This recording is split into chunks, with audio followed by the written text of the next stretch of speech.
Hello, we are Geeks Assembled, and today me and Susan will be discussing a 2008 movie based on a Broadway West End play novel. And look, Susan's just showing us the cover of the DVD there. Frost Nixon. It's based on the TV interview that David Frost did in 1977 with the ex-president of America, Nixon. This is starring Michael Sheen and Frank Langella. For me personally, when you think of those names, you don't think of David Frost and Nixon because they don't look anything like them. Right. But those two do give one great, two great performances in this. So I will go over to Susan because she's more, well, she's an American, so she knows more about the Watergate scandal than I do. So over to you, Susan. Okay. I wasn't born then, but I did do. Yes, I was, but I wasn't. It was a long time ago, and anyway, the history of it is that Nixon paid some people to break into the DNC's headquarters, where they had basically their information base on their strategies and their plans and who they were targeting, which people groups, all that stuff. And all of that stuff was ransacked and stolen from the Watergate Hotel in Washington, D.C. I never knew that. I never knew that's where the Watergate thing came from. So it's a hotel. The hotel, right. And they had rented probably, I don't know, maybe a floor or half of a floor or lots of suites anyway. And that's where the DNC, the Democratic National Committee, had their strategy.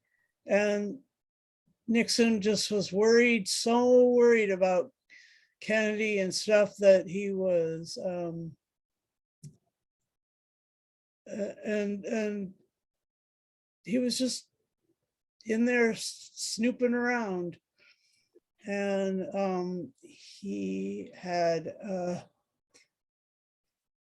and they caught the people, and then they connected him back to Nixon, and that was pretty incredible. And the reason it's timely right now is and Nixon had to resign. He did not want to go through the Senate trial of being removed, so he resigned. And shortly thereafter, Gerald Ford pardoned him. And then in 1976, Ford was running for president against Jimmy Carter, and Jimmy Carter won. Yeah. And so that was,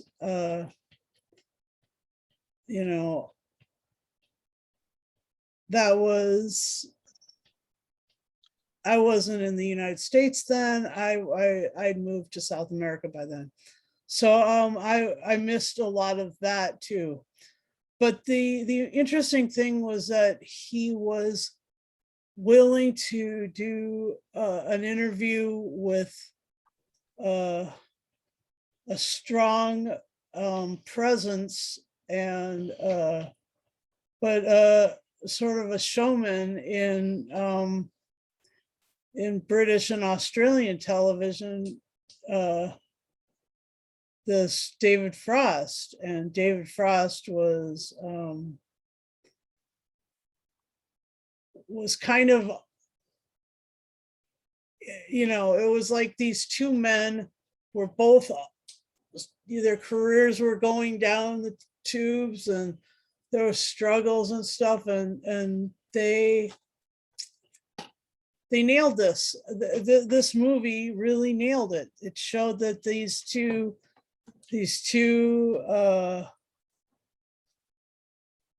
men came to heads, and were actually in a battle. And there was some apocryphal stuff in the movie, but it was pretty much went down the way I thought. I think it went down the way the movie showed. The thing that wasn't maybe the reality of the situation was the phone call that Nixon made to David Frost in the middle of the night. Well, we'll never know about that, will we? Because Nixon's no longer with us, and David Frost is no longer with us. Yeah, it's that was probably highly apocryphal.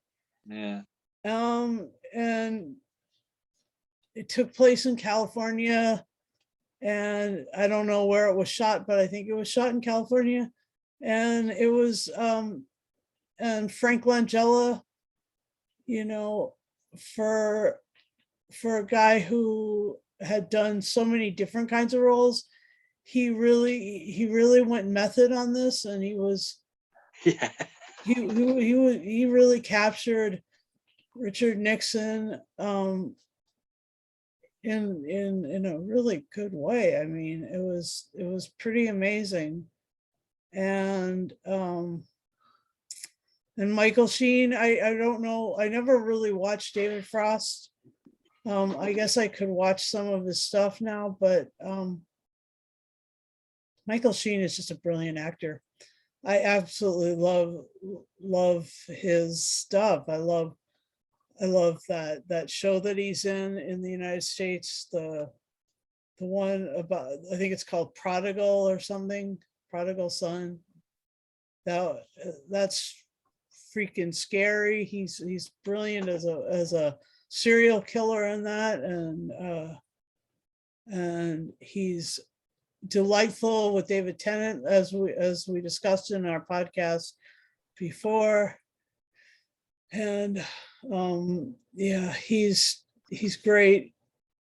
He's just a great actor. I really love his stuff, and so I just assume that he nailed the David Frost portion of this. It's a good assumption to make. Anyway, it's a good story. It takes place over the course of about a year, where they're trying to get this interview together, and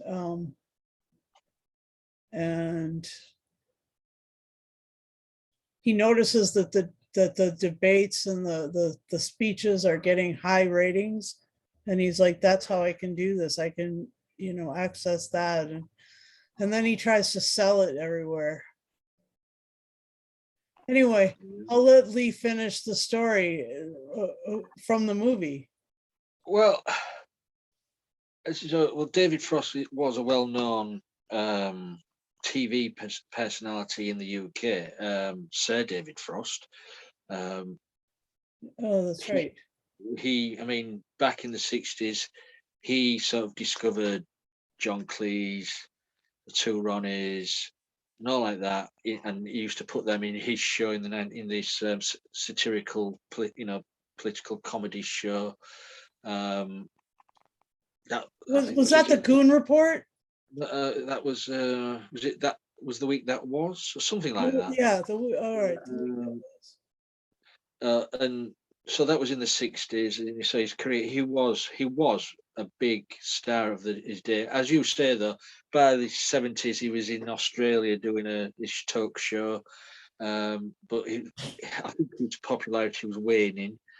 And then he came up with this bright idea, of course, interview the president who resigned because of the scandal. After watching this movie, I've watched several videos of the original interview, the real interview, And they've nearly got it right. It's not word perfect. No, It's not. I It's not I word wouldn't perfect. assume it was. But for a movie, they've got to be a bit more dramatic, haven't they, and stuff like that.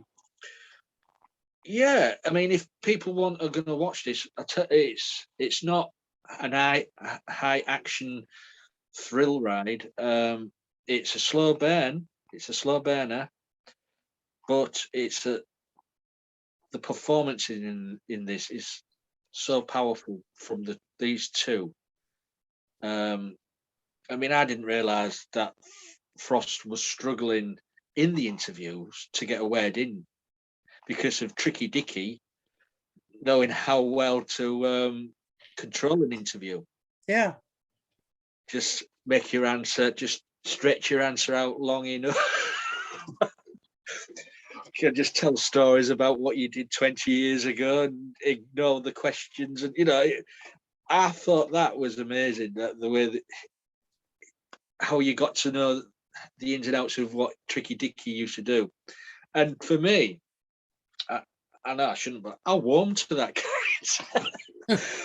It was so, I liked him. I know. I mean, I don't know if you're supposed to like the portrayal of. I don't know if you're supposed to like either of those guys. I don't know. You end up liking them both. Yeah, because then you found out Frost didn't really care about his advisors in the documentaries what they wanted him to do, because he did say to Sam Rockwell's character, another amazing actor. I was surprised he was in this. Great actor. He didn't care about his opinions, and I'm thinking, wow. And that's why in this movie he was struggling for the first. I mean, how many days did the interviews take? Was it 5 days or something like that? Yeah. So the 4 days before that, he was struggling with the interviews, but then it took one little thing, and apparently it was the phone call, the alleged phone call, to knock some sense into David Frost and do what is known for doing best, is investigating journalism. So yeah, it was, and that scene, I think the movie does sort of really perk up a bit when the interview starts, because it's sort of the build up in it to the interview. So Yeah. I mean, and also to pay out of his own pocket to get this arranged, and no network would have it. That must have been a terrible time for him. Right. And then he and then he had to write the check to Nixon. Right. So a bit of backhanding thing going on there, isn't there? It's not through any of his advisors. No, just write the check out to me.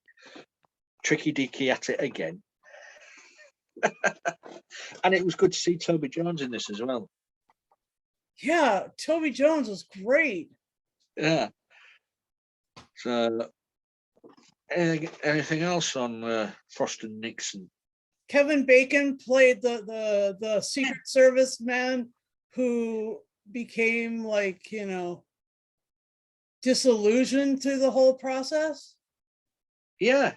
I mean, I didn't know who was in this. I just sat down and pressed play, and as you said, Toby Jones there, and Oliver Platt. Oliver Platt, yeah. Kevin Bacon, and as I say, Frank Langella as Richard Nixon. I mean, as I say, didn't really look anything like him. No, but captured. No, and Sheen didn't look anything like Frost either. He did sort of get his voice right. Yeah. And Langella was sort of getting Nixon's, because Nixon was a bit jowly, wasn't he, in his drawl? Yeah. So he was getting there with that, but the performances I can't knock. And there was Kate Jennings Grant, who's one of the children of Peter Jennings, who played Diane Sawyer. Ah, right. And Patty McCormick played Pat Nixon. When I was watching it, I was like, what the heck is her name? What is President Nixon's wife's name? They never even said it. I had to look it up. I felt so dumb. And it was shot by Ron Howard. Oh yeah, he directed. Yeah. So it was there were all the Howards in it. There was 2 of the Howard brothers who were in it. I mean, this movie got nominated for a hell of a lot of awards. Yeah. I don't think it won many, but just to get nominated is a big nod to it, isn't it? Yeah. But the thing, well, I did sort of giggle to myself was where there was Frost and Nixon just sat across from each other. I think it was one of the start of one of the interviews. And Nixon just went, "Did you do any fornicating last night?" And that you could see what he was doing there. Yeah. Putting Frost on edge. Right. And he didn't know what. Because he knew he wasn't married and stuff. Yeah. But also as well to unsettle him in the interview as well. Because it was as you said during the week, such a sort of a chess game. It was. That's what it was. It was a chess game. In the minds. And, right? and as Nixon said in this, that it's a competition. This, we'll see who wins at the end of it. Right. And the fact that the interview wasn't in a place that was conducive to this sort of thing. Yeah. The lighting and stuff they had to do inside this just a modest house. They didn't have it in a conference room. They didn't have it in sort of a place of, they just had to borrow somebody's house. It was like, that was so strange. Also as well, there was sort of, it wasn't said, but it was implied, Nixon's racism. Yes. Nixon homophobia. Yes. With the effeminate shoes and oh, she's black, isn't she? Yes. Remarks. But it must. I don't know what the real girl was like. Well, Alex, listened to some of his tapes and things, and he was mortified. I mean, the way that Nixon spoke about various members of the United States public was despicable. And that was just par for the course for the Republican Party, and I guess it still is. I mean, that's why today we have Donald Trump, with just voicing all of that. It's no longer just recorded on tape in the Oval Office and comes out in an impeachment thing. It's spoken out loud. He tweets it as well. Yeah, and the thing with how come this is so timely is because what was it, just 4 days ago, Australian sent an ABC News, Australian Broadcasting Company News, sent a reporter to meet with some of the people involved with Trump's the big lie, and then these huge lawsuits, $2.7 billion lawsuits against these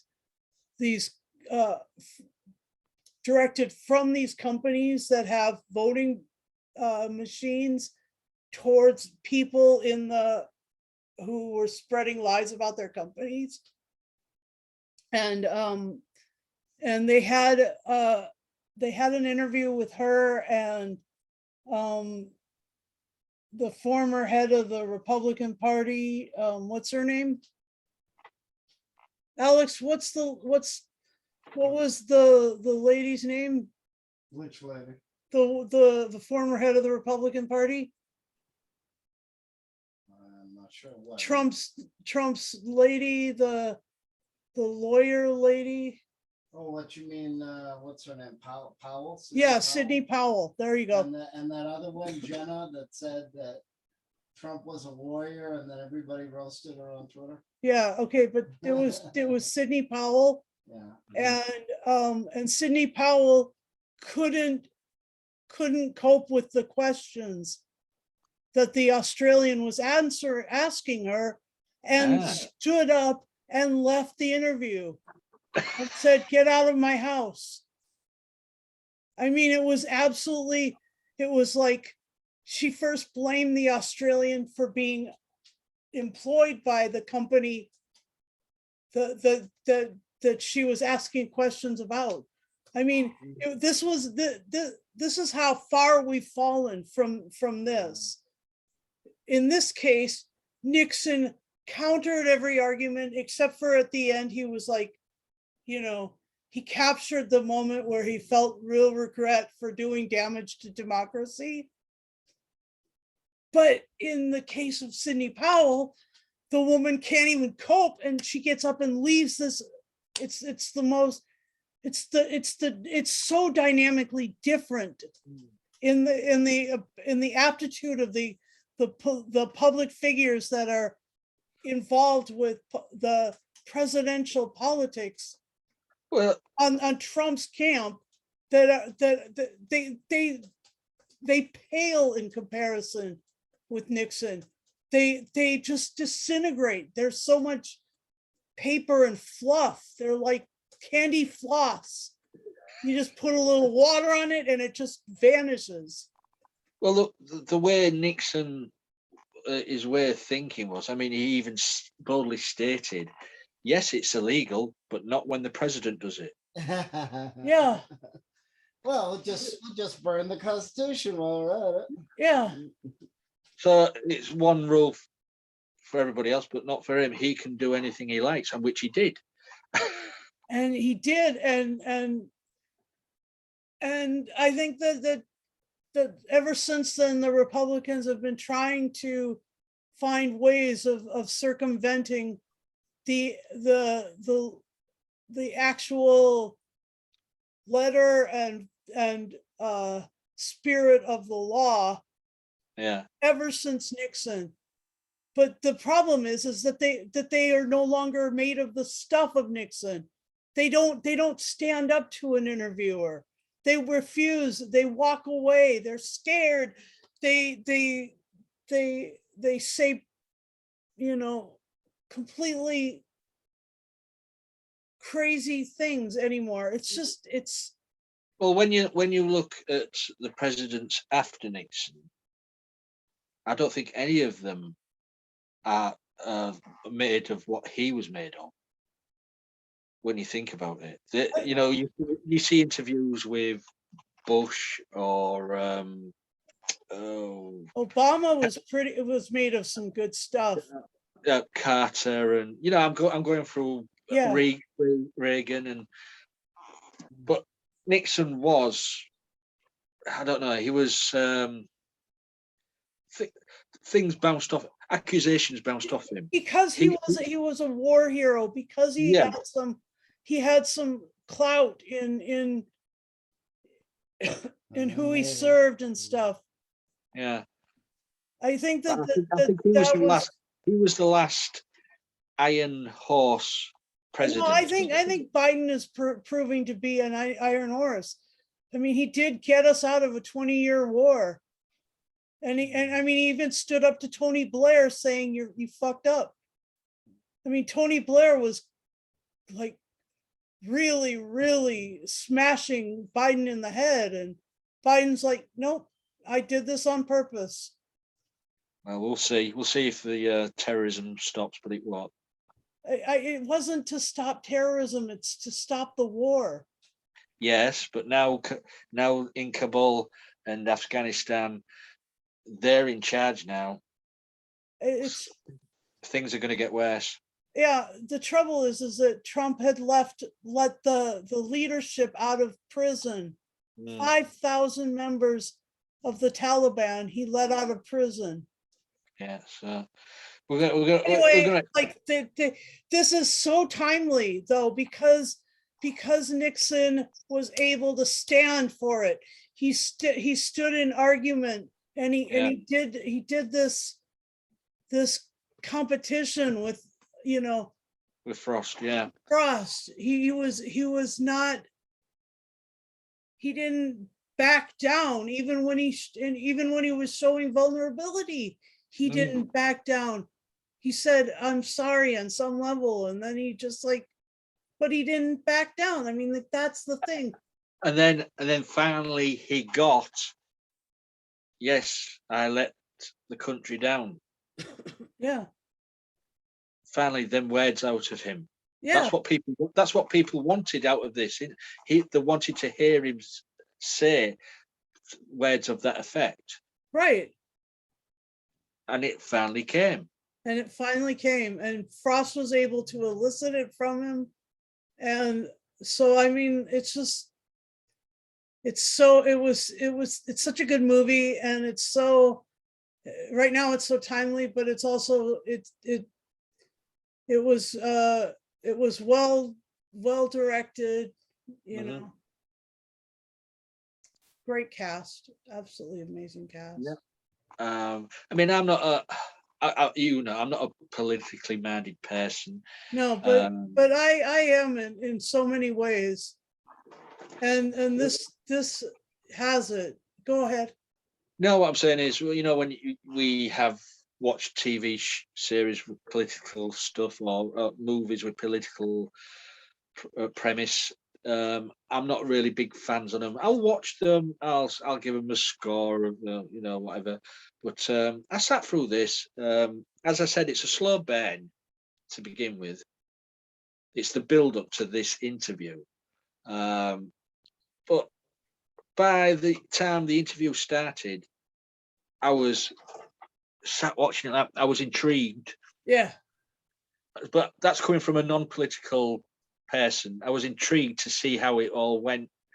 So it sort of dragged me in. So anything else you'd like to say? No, it was, yeah, it's a good movie. I enjoyed it. I'll tell you something as well. I know it's said in this movie, David Frost's catchphrase, "Hello, good evening, and welcome." And in the movie he says, "I don't say that." I'll tell you now, he did. In every show I remember him doing, he always used to start the show with "Hello, good evening, and welcome." Unless he started saying it afterwards, So I'll use it as a catchphrase. And Dick Nixon, "I am not a crook." That was his catchphrase. He did this thing with the anyway. And I like the usage of real footage at the beginning of the movie. Yeah. Of the all the resignation and all the Watergate scandal when the credits were rolling up at the beginning of the movie. Yeah. I thought that was quite good. Anyways, let's go to final say score, shall we? Sure. Over to you. All right. For the interesting sort of, gamesmanship and the power of this and the people that it represented, but the the way that the actors captured that, I really love this, and I'm really glad that we've done a Michael Sheen weekend. You know, he needed one for himself. And I love Frank Langella. He does play the most sexy Dracula ever. Yeah, I really love that. But I love him in this, and you know, he really captured Richard Nixon. Oh my gosh, so much. Anyway, so I'll give this a 9.5 out of 10. There's just, you know, it's a valued part of my video library, and yeah, I just think it's incredible what they accomplished when they made this movie. So 9.5 out of 10. Cool. Yeah. And you suggested it as well, Susan. So thanks for that. Yep. I'm gonna get. I don't know. What should I give it? As I say, it does. It is slow to begin with, but it does drag you in, as I say. So I'm gonna give it 9 phone taps out of 10.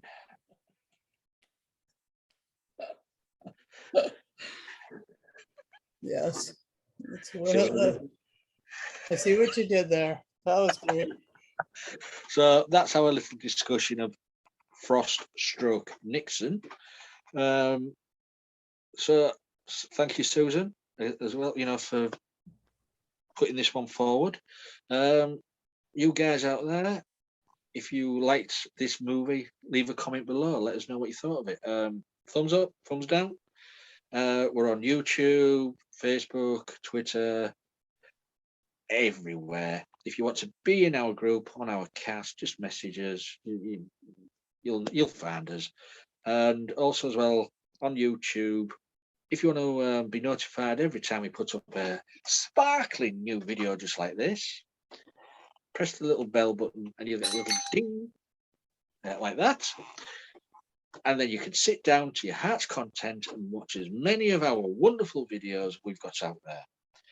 We discuss movies, we discuss TV stuff, animation, audio drama. We love our audio, me and Susan. So we've done about 660 of these. Yeah, and and it feels like it. It feels like it. But we enjoy it. Yeah, and sometimes it is like Frost Nixon, where Lee and I do disagree completely on something. Is it? We don't always agree on everything we watch. And to be honest, that's the way I like it, because if we agreed on everything, it'd be so boring. Yeah. You know, everybody's got different tastes of, you know, of what they like. So, well, you know, variety is the spice of life. So until next time, stay safe out there. Bye for now.